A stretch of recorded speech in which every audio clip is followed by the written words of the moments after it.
Trinamool Congress supremo তথা রাজ্যের মুখ্যমন্ত্রী মমতা বন্দ্যোপাধ্যায় 2016 সালের এসএসসি চাকরি বাতিল নিয়ে যখন বিজেপিকে দোষারোপ করছেন, সেই বক্তব্য নিয়ে খড়দহে সংবাদ মাধ্যমের মুখোমুখি হয়ে রাজ্য বিজেপির মুখপাত্র তথা দমদম লোকসভা কেন্দ্রের বিজেপি প্রার্থী শিলভদ্র দত্ত বলেন, প্রচণ্ড গরম পড়েছে তো, এমনিতেই ওনার মাথার একটু রোগ আছে, আরও বেশি করে দেখা দিয়েছে, মানুষ সেটা জানেও। এছাড়াও রাজভবনের ঘটনা নিয়েও মমতা বন্দ্যোপাধ্যায়কে কটাক্ষ করেন তিনি।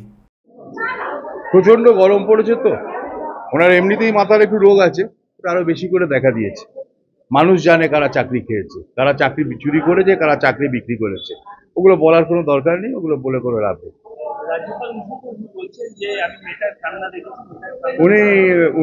উনি তৈরি করা কাহিনীর কান্না দেখেন, সন্দেশখালীর মায়ের কান্না দেখেন।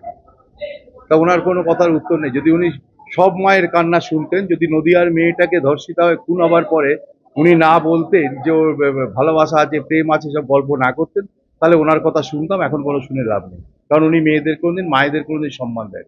খড়দহ থেকে সৈকত গঙ্গোপাধ্যায়ের রিপোর্ট, চ্যানেল 24/7।